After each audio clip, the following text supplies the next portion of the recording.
The hospital corridor smelled of disinfectant and something else that William couldn't quite name. Fear, perhaps, or the weight of endings that nobody wanted to face. He sat on the cold plastic chair outside the private room, his hands clasped together so tightly that his knuckles had turned white. The doctors had stopped giving him hopeful smiles 3 days ago. Now they just touched his shoulder as they passed, their eyes filled with a pity that made his stomach turn. Inside that room, behind the heavy wooden door with its small square window, Kate lay connected to machines that beeped and hummed with mechanical indifference.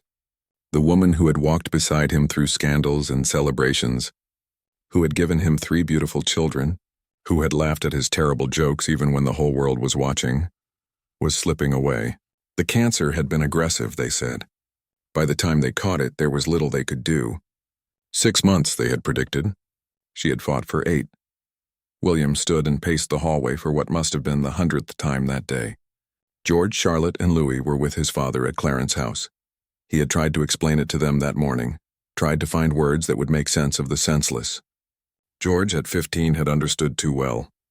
His eyes had filled with tears that he refused to let fall, his jaw set in that stubborn way that reminded William so much of his own mother.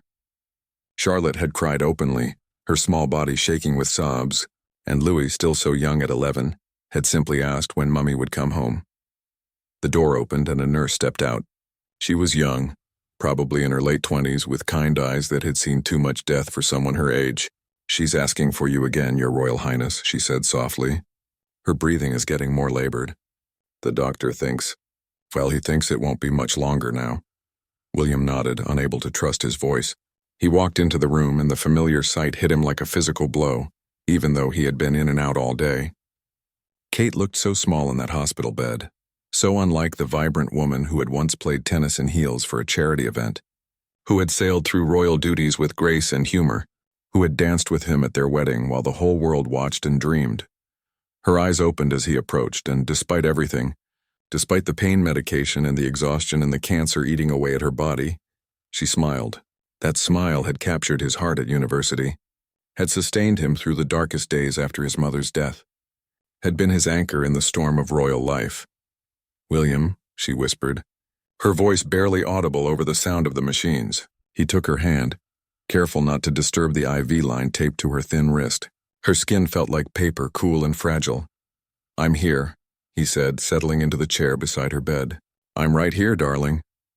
"The children," she said, and he saw the worry crease her forehead. Even now, even at the end, she was thinking of them. They're safe. They're with Dad. They send their love. He swallowed hard. "George wanted to come, but I thought—" "No," Kate agreed, her voice gaining a bit of strength. "No, I don't want them to remember me like this. Promise me, William. Promise me you'll help them remember the good times. The holidays at Sandringham, the sailing lessons, Charlotte's birthday parties. Promise me." "I promise," he said, and a tear finally escaped, running down his cheek unchecked. "Kate, I don't know how to do this without you. I don't know how to be me without you." She squeezed his hand with what little strength she had left. "You're stronger than you think. You always have been. You just needed someone to believe in you." She paused, struggling for breath. "Take care of them, William, and take care of yourself. Don't let the grief swallow you. Your mother wouldn't want that. I don't want that." Outside the room, footsteps echoed in the hallway. William heard voices, recognized his father's deep tone, and then another voice that made his shoulders tense. Camilla. Of course his father had brought Camilla. Even now, even at a moment like this, she had to be included, had to stake her claim on the royal family's grief. The door opened and King Charles entered, his face drawn with sorrow. Behind him came Camilla, dressed impeccably as always, her expression carefully arranged into something that might pass for sadness if you didn't look too closely at her eyes. "Catherine," Charles said, moving to the other side of the bed. His voice was gentle, genuinely caring. Whatever else could be said about his relationship with William, Charles had always been fond of Kate. "My dear girl." Kate's eyes moved to him, and she managed another small smile. "Your Majesty," she whispered, and even now, even dying, she remembered protocol. "None of that," Charles said gruffly, his own eyes suspiciously bright. "You've been family for 15 years. You'll always be family." Camilla remained near the door, her hands folded in front of her, her face a mask of appropriate concern. But William saw the way her eyes darted around the room, assessing, calculating. He had never trusted her, not really.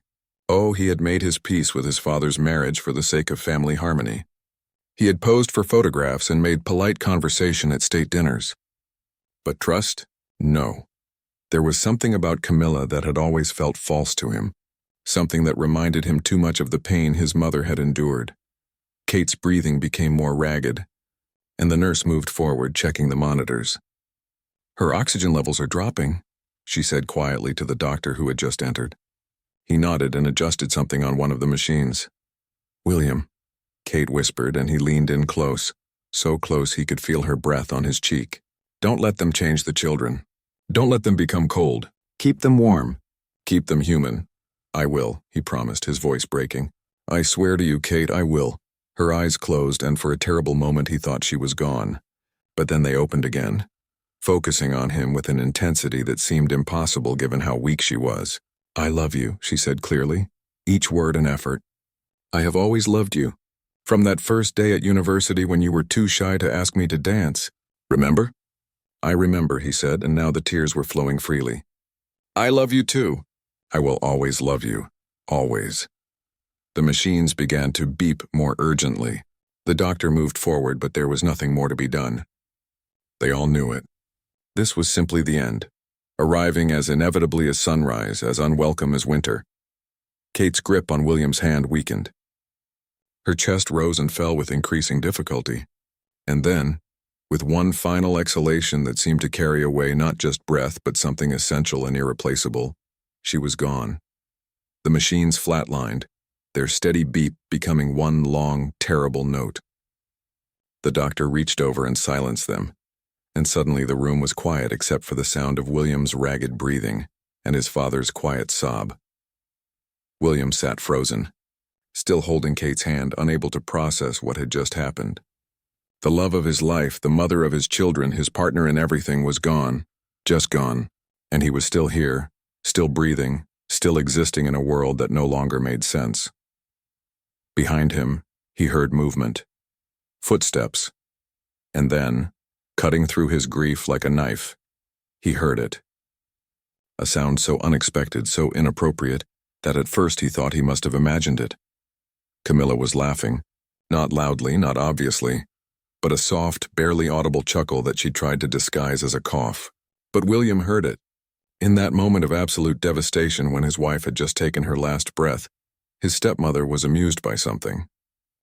William's head turned slowly, as if moving through water. His eyes, red and swollen with tears, found Camilla standing near the doorway. She had her hand over her mouth now, trying to look appropriately sorrowful, but he had heard it, that sound, that tiny expression of something that wasn't grief. King Charles was oblivious, bent over Kate's body, his own shoulders shaking with sobs. The nurses and doctor were quietly removing equipment, giving the family space for their goodbye. But William couldn't look away from Camilla. She met his gaze for just a second, and in that second he saw something flash across her face. Not remorse, not embarrassment at being caught. Something else entirely, something that looked almost like satisfaction.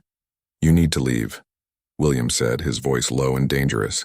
He carefully placed Kate's hand on the bed, arranging it gently as if she might wake up and need it to be comfortable. Then he stood, his full height and the fury radiating from him making him seem even larger than usual. "William," Charles said, looking up in confusion. "What are you?" I said. "She needs to leave." William's voice was louder now, cutting through the hushed atmosphere of the death room. "Get her out of here, now." Camilla's carefully composed expression cracked just slightly. "I understand you're upset, William." "We all are." Catherine was, don't you dare say her name. William took a step toward her, and something in his face must have been frightening because Camilla actually stepped backward. "Don't you dare speak about her." "You have no right. Not after what I just heard." "What are you talking about?" Charles stood, placing himself between his son and his wife, his face creased with worry and confusion. "William, you're in shock. You're not thinking clearly." "I'm thinking perfectly clearly." William's hands were clenched into fists at his sides. "She laughed, Dad. While Kate was dying, while I was holding her hand and watching her take her last breath, your wife laughed. The room went completely silent. Even the nurses, who had been quietly working in the background, froze. Charles turned to look at Camilla, his face unreadable. "That's absurd," Camilla said, but her voice lacked conviction. "I did no such thing. William is obviously distraught and he's imagining—" "I know what I heard." William's voice was shaking now, not with uncertainty but with barely controlled rage. "I have just lost my wife. My children have just lost their mother. And you found something in that to be amused by." Charles looked between them, torn between his son's grief and his wife's denial. "Camilla, perhaps it would be best if you waited outside. Let me have a moment with William, Charles. I'm not going to be ordered around like some abo. Please." Charles's voice was firm, carrying the weight of kingship in a way it rarely did in private family matters. "Wait outside." Camilla's face went tight with anger, but she nodded curtly. As she turned to leave, she passed close to William and he heard her whisper, just loud enough for him to catch. "Dramatic as ever. Just like your mother." William lunged forward, but his father caught him, holding him back with surprising strength for a man in his 70s. The door closed behind Camilla with a soft click, and William sagged against his father, all the fight draining out of him as the reality crashed over him again. Kate was gone. Kate was gone, and nothing else mattered. Not Camilla, not the insult, not anything. "She's gone, Dad," he whispered, and his voice sounded like a child's voice, lost and frightened. "She's really gone." Charles held him tightly, and for a moment they were just a father and son united in grief. "I know," Charles said softly. "I know, my boy. I'm so very sorry." They stood like that for several minutes while the medical staff finished their work and quietly left the room. Finally, Charles gently guided William back to the chair beside Kate's bed. "You need to say goodbye properly," he said. "Take all the time you need. I'll be just outside." After his father left, William sat alone with Kate's body. The room felt different now, emptier in a way that had nothing to do with the number of people in it. He reached out and touched her face, still warm but beginning to cool. Her expression was peaceful. The lines of pain that had marked her features for months finally smoothed away. "I don't know how to do this," he said aloud, speaking to her even though he knew she couldn't hear. "I don't know how to go home and tell our children that you're not coming back. I don't know how to sleep in our bed without you.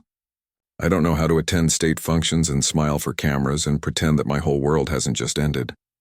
He thought about their life together, all 15 years of it. The wedding that had been watched by billions, yes, but also the quiet moments that nobody saw. Kate making pancakes on Sunday mornings, flour somehow ending up in her hair. The two of them staying up late to watch terrible movies after the children were asleep, curled up on the couch like ordinary people. Her hand in his at every royal event. A silent reminder that they were in this together. "George is going to be king someday," William continued, tears streaming down his face. "And I was supposed to help him with you beside me. You were supposed to be there to soften my edges, to remind me to laugh, to make sure we raised children instead of just heirs. How do I do that alone?" The silence was absolute and final. There would be no more conversations with Kate, no more late-night talks about their worries and dreams, no more stolen kisses when they thought no one was looking. There would only be this, an empty room and a body that looked like her but wasn't. Not really. Not anymore. A soft knock at the door interrupted his thoughts. The doctor entered, his face professionally sympathetic. "Your Royal Highness, I'm very sorry for your loss. There are procedures we need to follow. The Queen Consort's body will need to be moved soon." William nodded, understanding but not wanting to. Moving her meant it was real. It meant accepting that this wasn't some nightmare he would wake up from. "How long do I have?" "Take another 30 minutes, the doctor said kindly. "We can give you that." After he left, William pulled out his phone. His hands were shaking so badly he could barely unlock it. He opened his photos, scrolling through thousands of images. Kate at their wedding, radiant in white. Kate pregnant with George, glowing despite the terrible morning sickness. Kate teaching Charlotte to ride a bicycle. Kate and Louis building sandcastles on a private beach during their last real holiday together, before the diagnosis, before everything changed. He stopped on a video from just 2 months ago. Kate had been feeling better that day, a brief respite from the worst of the symptoms. She had insisted they take the children to feed the ducks at the pond near Anmer Hall. In the video, she was laughing as Louis threw bread with wild enthusiasm, scattering the ducks in all directions. Her hair was covered by a scarf to hide the hair loss from chemotherapy, but her eyes were bright, her smile genuine. "Look at me, William," she said in the video, turning to face the camera. "I'm still here. We're still us." "We're still us," William repeated now, his voice breaking. But they weren't, not anymore. She was gone, and he was alone, and everything was broken in a way he didn't know how to fix. His phone buzzed with a text from his private secretary. The press had somehow already gotten wind that Kate's condition had worsened. They wanted a statement. They wanted details. They wanted to feed the public's endless appetite for royal drama, even at a moment like this. William typed back a brief message. "The Princess of Wales passed away peacefully at 8:45 this evening. The prince and his children request privacy at this difficult time. Further details will be released tomorrow." Peaceful, he had written. Was it peaceful? She had struggled for breath at the end, had fought against the dying with everything she had left, but maybe death itself had been peaceful. A release from the pain and the fear and the knowing that she was leaving her children behind. He stood and bent to kiss her forehead one last time. Her skin was cool now, no longer warm with life. "Goodbye, my love," he whispered. "Thank you for 15 years. Thank you for 3 perfect children. Thank you for making me better than I ever would have been alone. I will love you until my last breath, and beyond that if there's anything beyond." William walked to the door, his legs feeling like they might give out at any moment. In the hallway, his father waited, his face aged 10 years in the past hour. Camilla stood further down the corridor, talking on her phone in low tones. When she saw William emerge, she ended the call quickly, but not before he heard her say, "Yes, it's done. We'll discuss the arrangements tomorrow. It's done." As if Kate's death were an item to be checked off a list. As if this were a business transaction rather than a tragedy. William felt the anger surge back, hot and fierce, pushing back the grief for just a moment. "Dad," he said quietly, not looking at Camilla. "I need you to understand something. When we plan the funeral, when we handle the public mourning, when we do all the things that protocol demands, she is not to be involved. I don't want her input on the flowers, the music, the guest list, nothing. This is not negotiable." Charles opened his mouth to protest, but something in William's face stopped him. He nodded slowly. "As you wish. This is your grief, your loss. You should handle it as you see fit." The drive back to Clarence's house felt like traveling through a fog.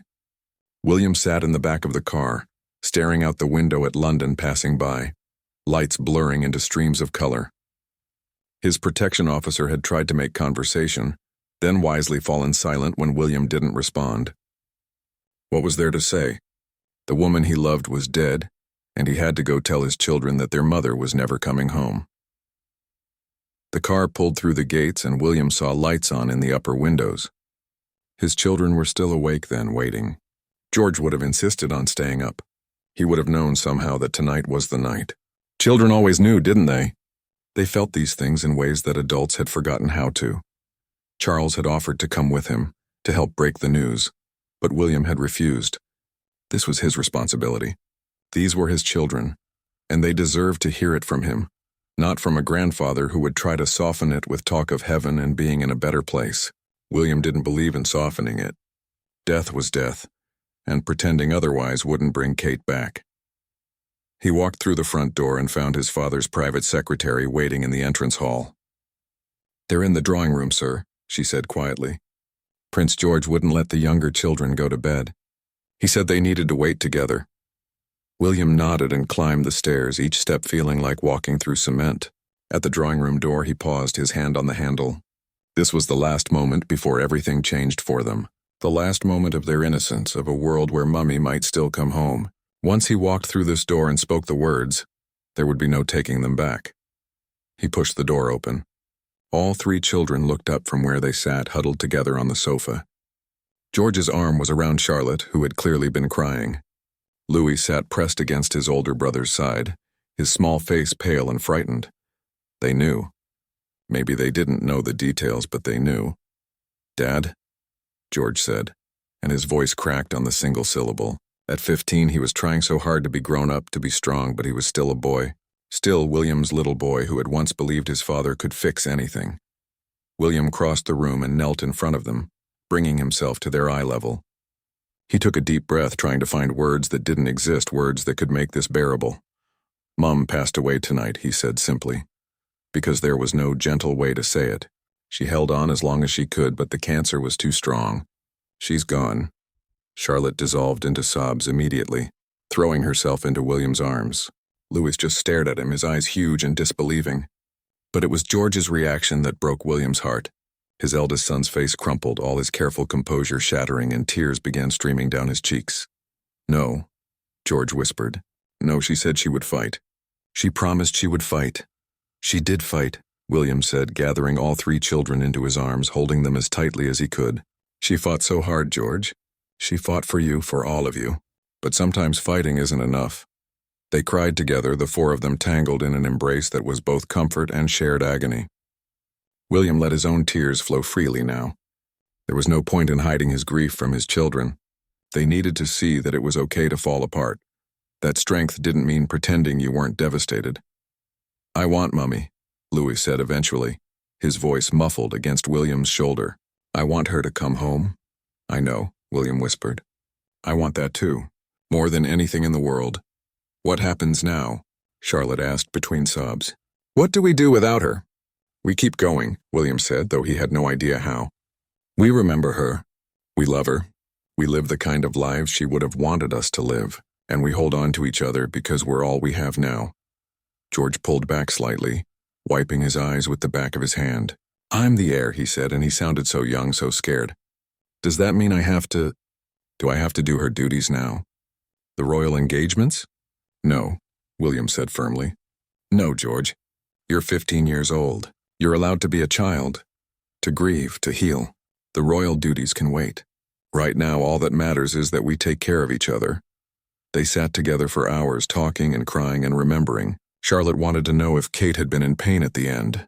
Louis wanted to know if she had mentioned him, if she had sent any message.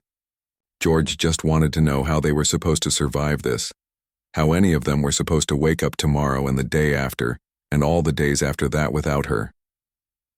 William had no answers. He could only hold them and let them cry and promise that somehow, some way they would get through this together. Eventually, exhaustion won out over grief. Charlotte fell asleep first, her head in William's lap. Louis dozed off next, curled against his father's side. George fought it longest, but finally his eyes closed too, his hand still clutching William's sleeve as if afraid his father might disappear as well. William sat with them, afraid to move and wake them, afraid to break this fragile bubble of temporary peace. In the doorway, he saw his father appear, take in the scene, and silently retreat. Good. William didn't want company right now. He wanted these moments with his children, wanted to remember them as they were now, before the world intruded again with funerals and protocols and the endless machinery of royal grief. His phone buzzed in his pocket, and he carefully extracted it, trying not to disturb the children. A text from his brother Harry, I just heard. "I'm so sorry, William. I'm booking a flight home. I'll be there by tomorrow night."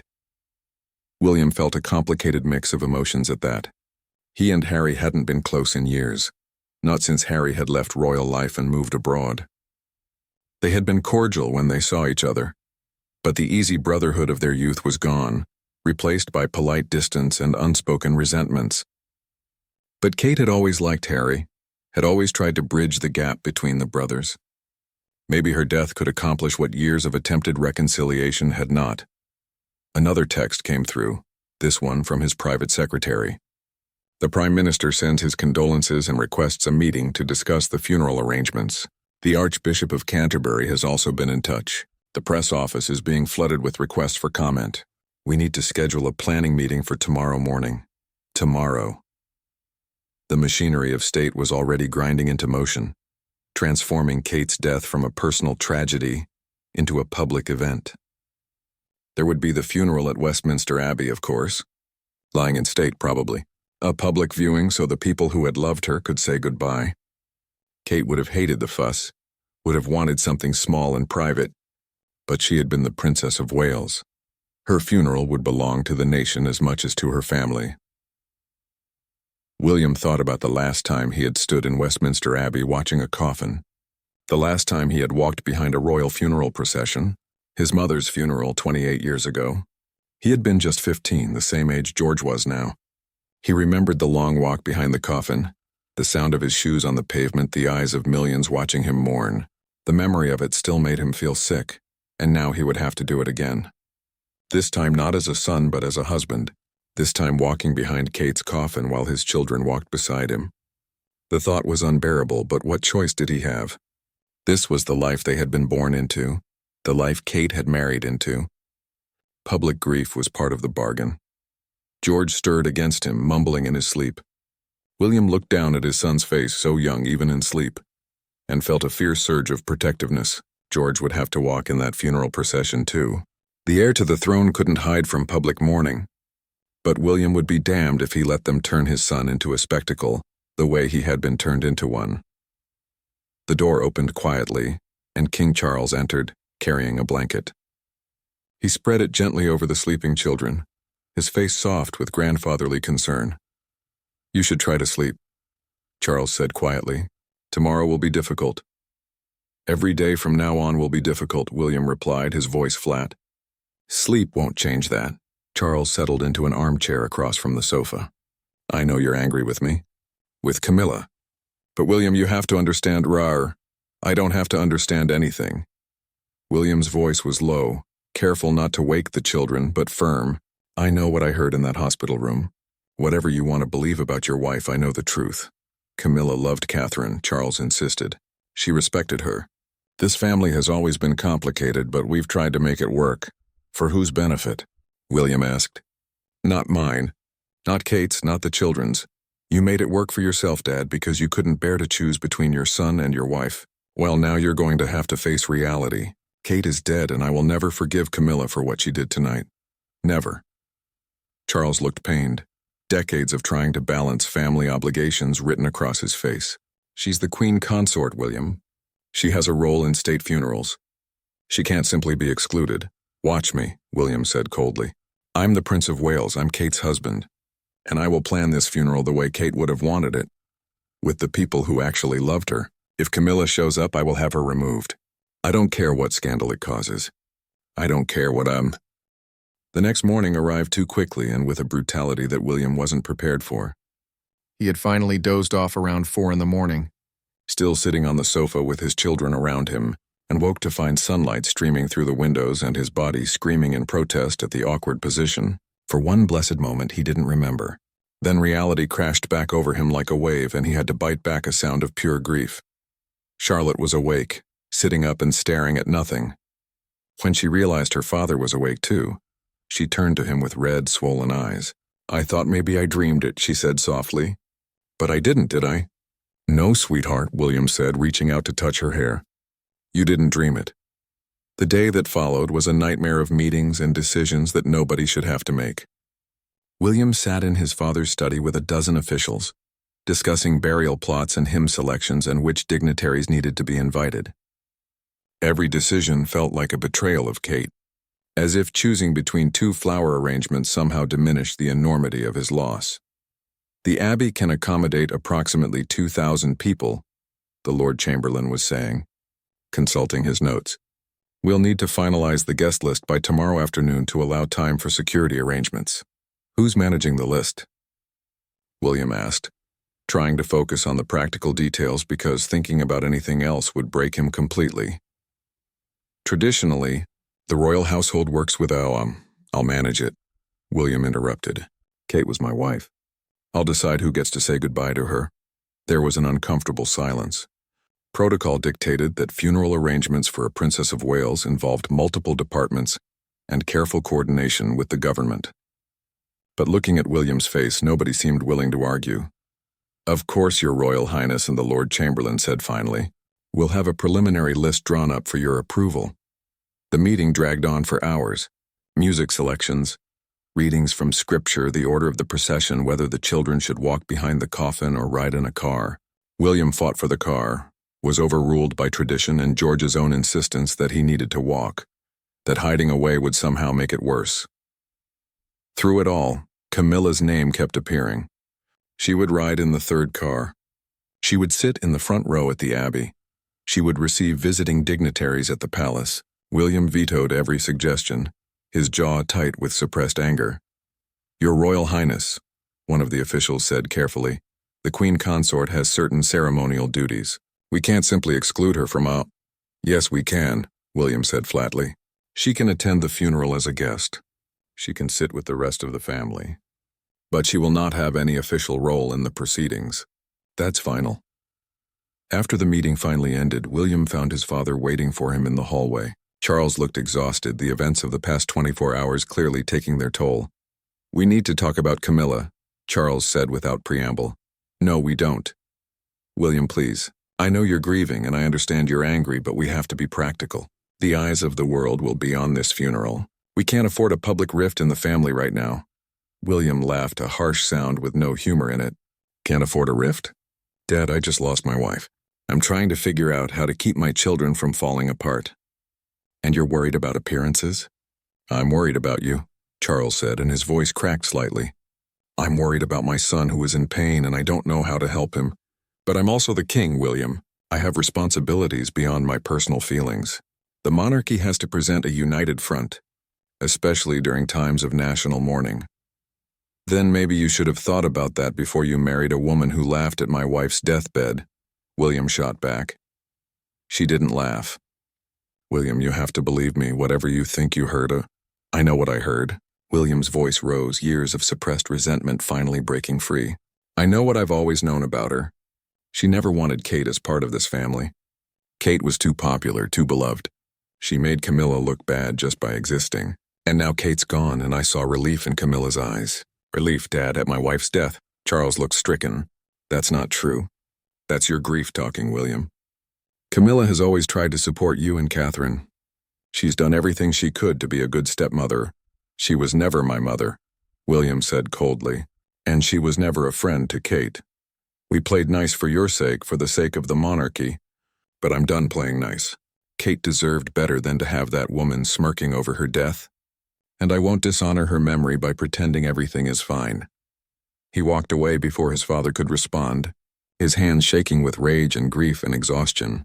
He found George in the library, sitting with a book open in his lap but clearly not reading it. His son looked up when William entered, and the lost expression on his face made William's heart ache. "Dad?" George said quietly. "There are reporters outside the gates, hundreds of them. I can hear them from here shouting questions whenever a car goes by." William went to the window and saw that his son was right. The press had gathered in force, cameras and microphones at the ready, waiting to catch any glimpse of the grieving family. He felt a surge of fury at the intrusion, at the way they turned private tragedy into public entertainment. "I'm sorry," he said to George. "I wish I could protect you from this." "Mom always said it came with the territory," George replied, closing his book. "Being royal means sharing your life with strangers. Even the sad parts. Especially the sad parts." "She was right," William admitted. "But I wish she wasn't. I wish we could grieve in private without the whole world watching and judging and speculating." George stood and came to stand beside his father at the window.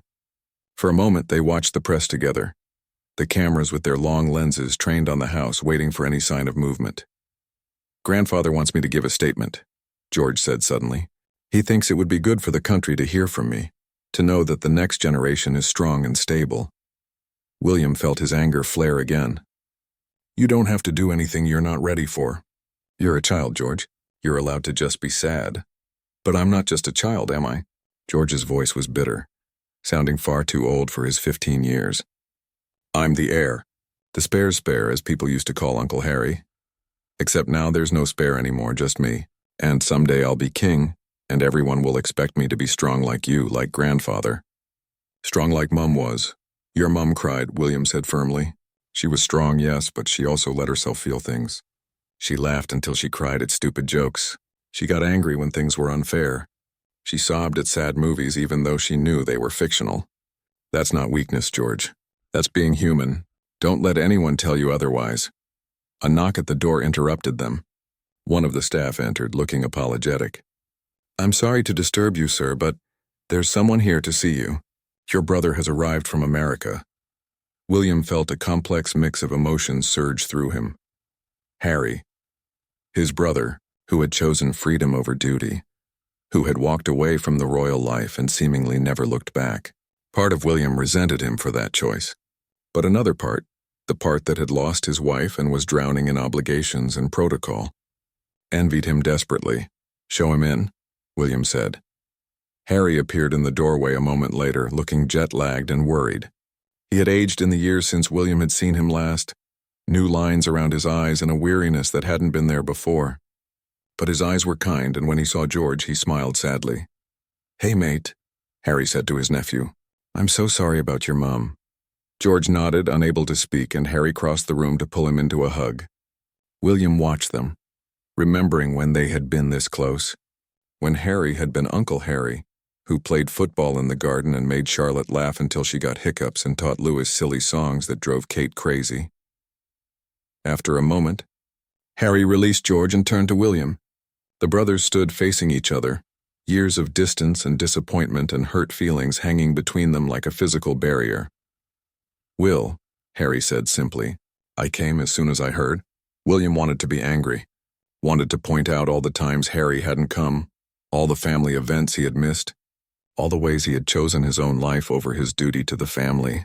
But looking at his brother's face, seeing genuine grief and concern there, he couldn't find the energy for anger. He had enough to be angry about.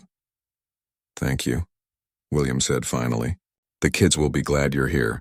They've missed you. I've missed them too." Harry glanced at George, who had tactfully moved to the other side of the library to give them privacy. "I've missed all of you. I know I haven't been around much, and I know there are reasons for that, things we probably need to talk about, but not now. Now I just want to help however I can." "Did you see Dad on your way in?" William asked briefly. He mentioned there were some tensions about the funeral arrangements. Harry's voice was carefully neutral. "Something about Camilla?" William felt his jaw tighten. "She laughed, Harry. While Kate was dying, Camilla laughed. And now Dad wants me to pretend it didn't happen, to let her play the grieving family member for the cameras." Harry's expression darkened. "Shh." The day of the funeral arrived with unseasonable cold, the kind that seeped into your bones and wouldn't let go. William stood in front of the mirror in his room at Kensington Palace, adjusting his black tie for the third time. His hands wouldn't stop shaking. Behind him, Harry sat on the edge of the bed, already dressed in his military uniform, watching his brother with concerned eyes. "You don't have to do this," Harry said quietly. "Nobody would blame you if you couldn't go through with it." "Yes, they would," William replied, still staring at his reflection. The man looking back at him was a stranger, hollow-eyed and gray-faced, wearing grief like an ill-fitting suit. "I'm the Prince of Wales. I have to show strength, have to be an example. That's what Mum always said, wasn't it? The crown requires sacrifice. Mum also said that the crown shouldn't cost us our humanity," Harry reminded him. "She would understand if you needed to break down, Will. She did it herself, remember? After the divorce, when the press was hounding her, when she felt trapped by it all." William finally turned away from the mirror. And look where it got her. Dead at 36, hounded into a tunnel by photographers, dying alone while the world watched. "I won't let that happen to my children. I won't let Kate's death become a circus." "Then don't walk in the procession," Harry urged. "Ride in the car with the kids.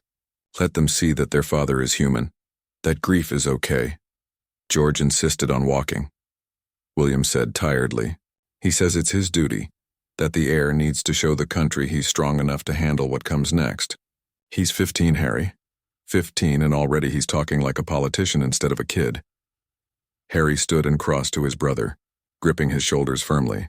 "Listen to me. George is acting this way because he's watching you. If you fall apart, he'll know it's okay for him to fall apart too. You're teaching him how to grieve by example." Before William could respond, a knock at the door interrupted them. One of the household staff entered, her expression apologetic. "I'm sorry, Your Royal Highness, but it's time. The cars are waiting." The drive to Westminster Abbey was a blur of gray streets and silent crowds. People lined the route, 10 deep in places, many holding photos of Kate or bouquets of flowers. They were silent as the hearse passed, a reverent hush that felt heavier than any noise. In the car with William, George sat rigid, his face carefully blank. Charlotte was crying quietly, clutching a handkerchief that had belonged to Kate. Louis just stared out the window, too young to fully process what was happening. but old enough to know everything had changed. At the Abbey, the protocol officers rushed forward, clipboard in hand, ready to direct everyone to their proper places. William helped his children out of the car, his hand on George's shoulder both for support and to ground himself. The weight of the world seemed to press down on them from all sides. That's when he saw her. Camilla, dressed in black with a tasteful veil, standing with Charles near the Abbey entrance. She was speaking to someone, her expression appropriately solemn, but there was something in her posture, in the way she surveyed the scene, that made William's blood boil. "Your Royal Highness," one of the officials said, approaching William, "we need to discuss the seating arrangements. There's been a request from Her Majesty the Queen Consort to sit in the front pew with the immediate family." "No," William said flatly. "She sits in the second row with the extended family. That was decided days ago, yes, sir.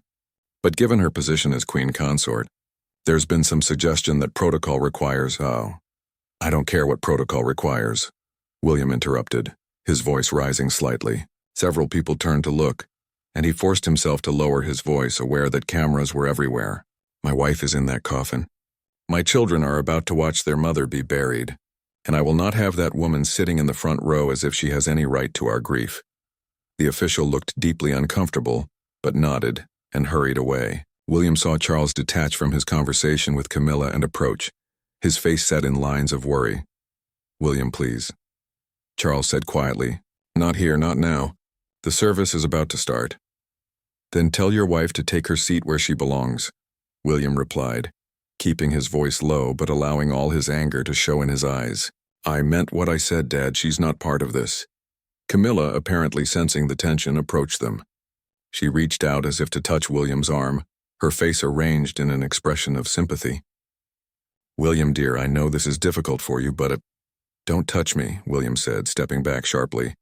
Around them, conversation stopped. People were staring now, the cameras catching every moment. "Don't pretend you care.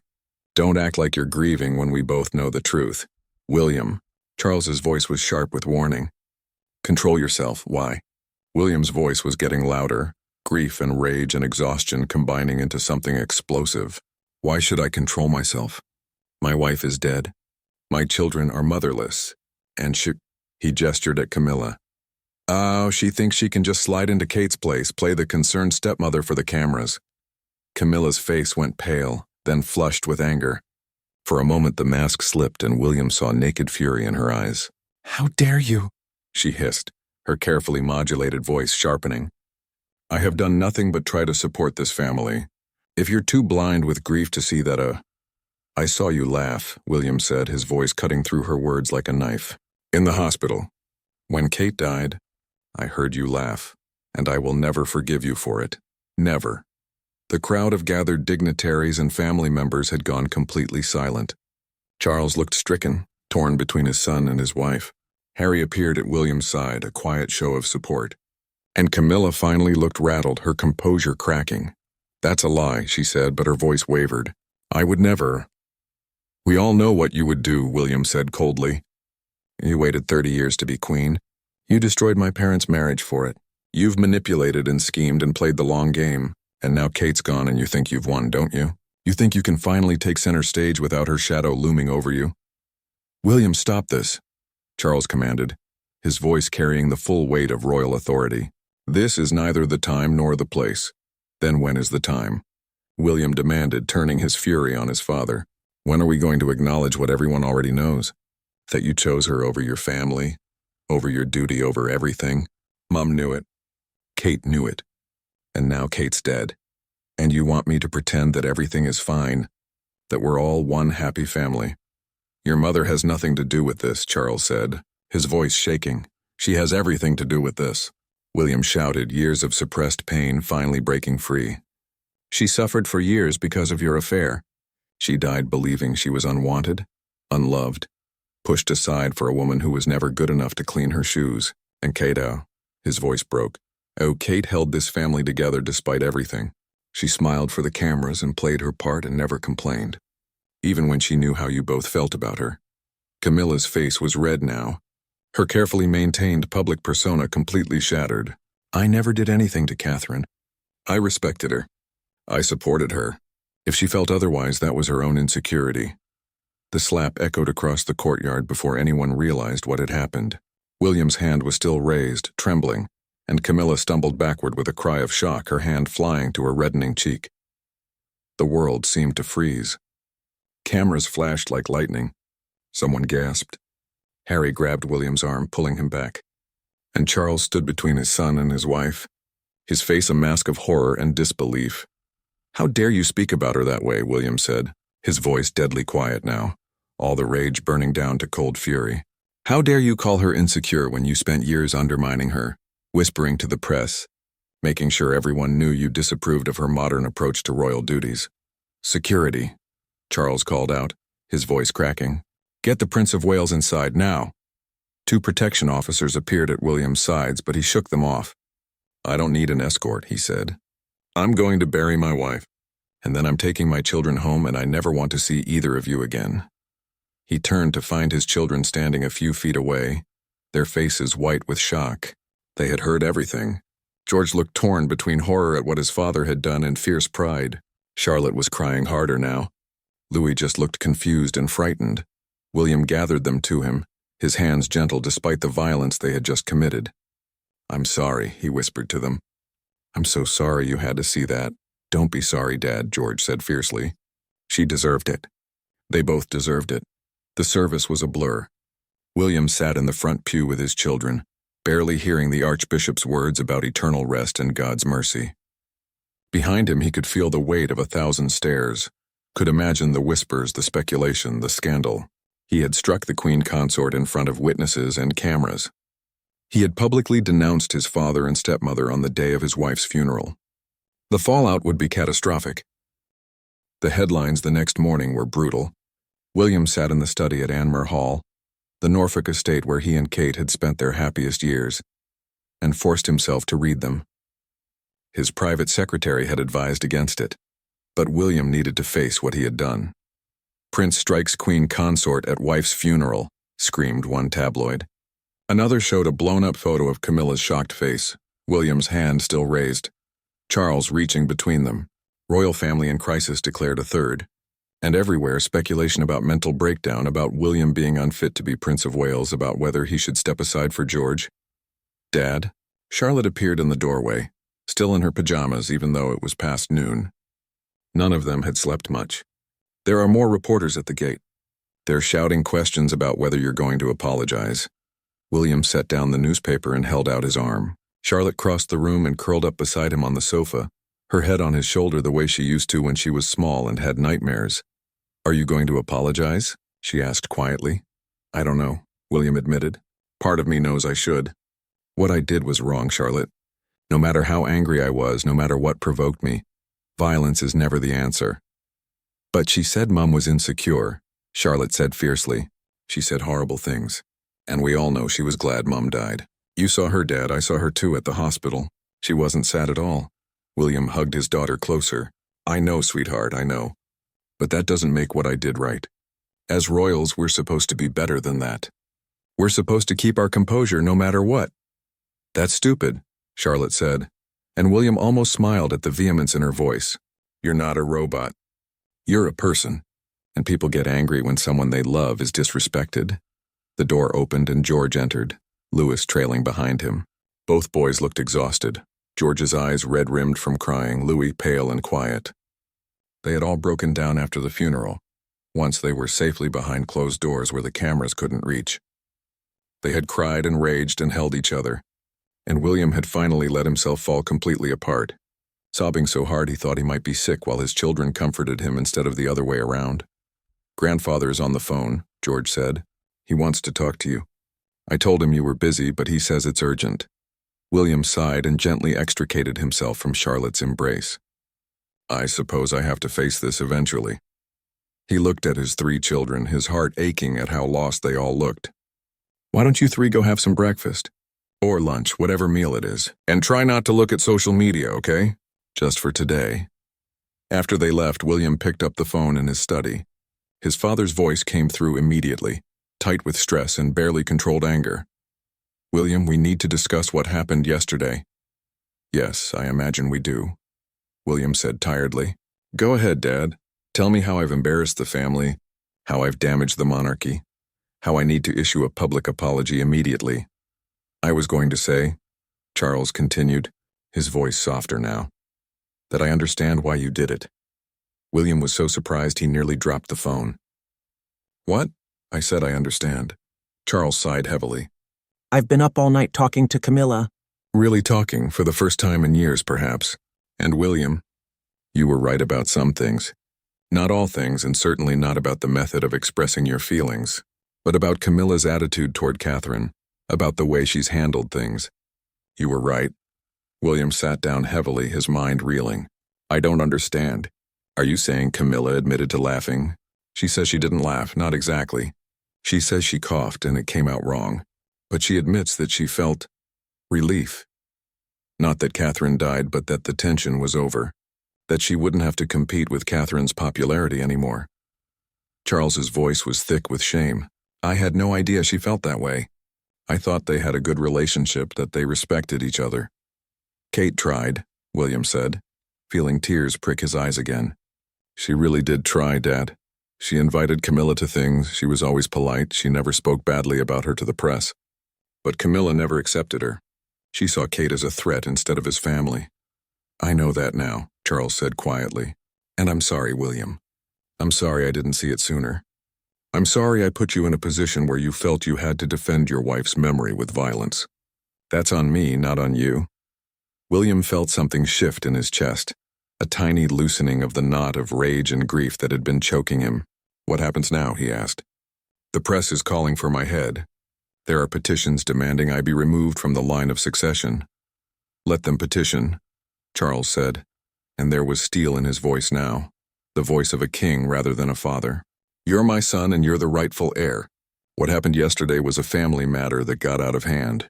We'll issue a statement saying you're grieving and under tremendous stress, that you regret the incident, and that the family is handling it privately. What about Camilla? William asked. She's not going to just accept this. She'll want revenge, want me punished. There was a long pause. Then Charles said, Camilla has agreed to step back from public duties for a while. She says she needs time to reflect on her role in the family. Whether that's genuine remorse or just damage control, I honestly don't know anymore. But it gives us all some breathing room. After he hung up, William sat in the study for a long time, staring at nothing. He thought about Kate, about her kindness and her strength and the way she had always known how to smooth over family tensions. She would have been appalled by what he did yesterday, but she also would have understood the rage behind it, the desperate need to defend her memory against someone who had never valued her in life. His phone buzzed with a text from Harry. I'm staying in England for a while. The kids need me. You need me. We can figure out the other stuff later. William typed back. Thank you. That means more than you know. Over the following weeks, life settled into a new, painful normal. William took time off from royal duties, despite the pressure from various officials who thought he should get back to work immediately. He told them all the same thing. His children needed him and they came first. If the monarchy couldn't understand that, then perhaps he wasn't fit to be king after all. George went back to school after 2 weeks, though William gave him permission to come home any weekend he needed to. Charlotte and Louis were homeschooled for a month, until they felt ready to face their classmates and the inevitable questions and sympathy. The press eventually moved on to other scandals, though William knew the incident at the funeral would follow him for the rest of his life. Camilla kept her word about stepping back, though William suspected it wasn't voluntary. She was rarely seen in public, and when she was, she looked diminished somehow, less certain of her place. Charles visited Anmer Hall regularly, always alone, trying to rebuild his relationship with his son and grandchildren. The turning point came 3 months after Kate's death. William woke up one morning and realized that his first thought wasn't of her. It was of Louis, who had a football match that afternoon, and whether William had remembered to pack his kit. The guilt hit him immediately. How could he forget Kate even for a moment? But then he remembered what she had said in the hospital. Don't let the grief swallow you. He found George in the kitchen making breakfast, a skill he'd learned out of necessity when William had been too paralyzed by grief to cook. His son looked up and smiled, a real smile that reached his eyes for the first time in months. Good morning, Dad. I made extra if you're hungry. William sat at the table and accepted a plate of slightly burned toast and scrambled eggs. Thank you, George. This is perfect. Charlotte wandered in, followed by Louis, and soon they were all sitting together, talking about their plans for the day. Nobody mentioned Kate, but her presence was there in the way Charlotte laughed at her brother's terrible joke, in the way Louis automatically set a fourth place at the table before catching himself, in the way George's eyes got distant when a song Kate had loved played on the radio. "Dad," George said during a lull in conversation, "I've been thinking about Mum's charities. The ones she was patron of. They're asking if we want to keep the connection to the royal family." William set down his coffee cup. "What do you think we should do?" "I think we should keep them," George said firmly. "All of them. Split them between the four of us. It's what she would have wanted, and it's a way to keep her work going." "I want the children's hospital one," Charlotte said immediately. Mum loved visiting the kids there. She said they always made her smile even on hard days. "I'll take the mental health charity," Louis added quietly. Everyone looked at him in surprise. "What?" "I'm sad about Mum. Maybe helping other people who are sad will help me feel better." William felt tears threaten again, but these were different. Not the choking, drowning tears of early grief, but something softer. Pride, maybe, and hope. "I think that's a wonderful idea," he said. "All of it. We'll honor your mother by continuing her work." That afternoon, William stood on the sidelines of Louis's football match, cheering probably too loudly, and for the first time since Kate died, he felt something like peace. The grief was still there, would always be,